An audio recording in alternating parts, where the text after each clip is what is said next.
Hello అండి, welcome to Godavari రుచులు. ఈరోజు నేను మా గోదావరి స్టైల్లో కోడిగుడ్డు మునక్కాయ రొయ్యలు చేసి చూపించబోతున్నాను. ఇక లేట్ చేయకుండా ప్రాసెస్లోకి వెళ్ళిపోదాం. ముందుగా స్టవ్ మీద కడాయి పెట్టి ఆయిల్ వేసుకుని ఆయిల్ వేడయ్యాక ముందుగా ఉడకపెట్టి ఉంచుకున్న కోడిగుడ్లు వేసుకుని దోరగా ఫ్రై చేసుకోవాలి. నేనైతే ఒక 5 గుడ్లు తీసుకున్నానండి. గుడ్లు బాగా దోరగా వేగాక ఒక బౌల్లోకి తీసుకోవాలి. అదే కడాయిలో రొయ్యలు వేసుకొని దోరగా ఫ్రై చేసుకోవాలి. నేను ఒక కప్పు రొయ్యలు తీసుకున్నాను. వీటిని పసుపు, ఉప్పు, నిమ్మరసం వేసి ముందుగా క్లీన్ చేసి పెట్టుకోవాలి. రొయ్యల్ని మరీ ఎక్కువగా వేపకూడదు. అలా వేపితే రబ్బర్ ముక్కల్లా గట్టిగా అయిపోతాయి. రొయ్యలు బాగా వేగాక చిన్నగా కట్ చేసి పెట్టుకున్న ఉల్లిపాయ ముక్కలు, సన్నగా పొడవుగా కట్ చేసిన పచ్చిమిర్చి వేసుకుని ఒకసారి బాగా కలుపుకోవాలి. నేను మీడియం సైజు ఉల్లిపాయలు 4, అలాగే పచ్చిమిర్చి 4 తీసుకున్నాను. ఇప్పుడు ఉల్లిపాయల్లో 1/2 టీ స్పూన్ సాల్ట్ వేసుకోవాలి. దీనివల్ల ఉల్లిపాయలు త్వరగా వేగి గోధుమ రంగులోకి వస్తాయి.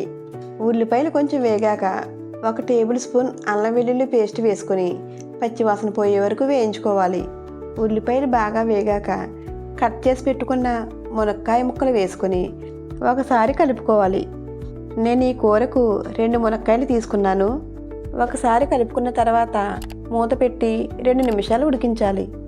2 నిమిషాల తర్వాత మూత తీసి ఒకసారి బాగా కలిపి 1.5 టేబుల్ స్పూన్ కారం వేసుకుని బాగా కలుపుకోవాలి. అలాగే మనం ముందుగా వేపుకుని పెట్టుకున్న కోడిగుడ్లు కూడా వేసుకోవాలి.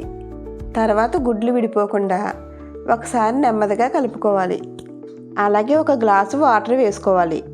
ఇప్పుడు ఒకసారి కలుపుకొని ఉడికించుకోవాలి.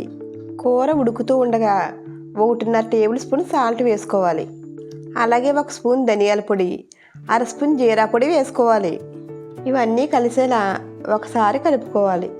ఇప్పుడు 2 రెబ్బలు కరివేపాకు వేసుకోవాలి. తర్వాత 1/2 టీ స్పూన్ గరం మసాలా వేసుకుని 3 నిమిషాల పాటు మూత పెట్టి ఉడికించాలి.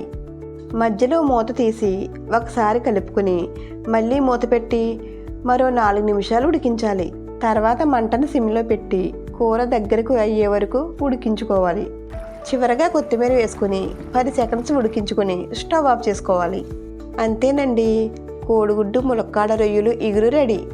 ఈ కూర చాలా రుచిగా ఉంటుందండి. మా ఇంట్లో వాళ్ళు చాలా ఇష్టంగా తింటారు. ఈ రెసిపీని మీరు కూడా ట్రై చేసి ఎలా ఉందో కామెంట్ చేయండి.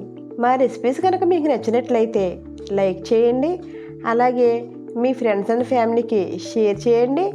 ఇలాంటి మరిన్ని రెసిపీస్ కోసం మా ఛానల్ని సబ్స్క్రైబ్ చేసుకోండి.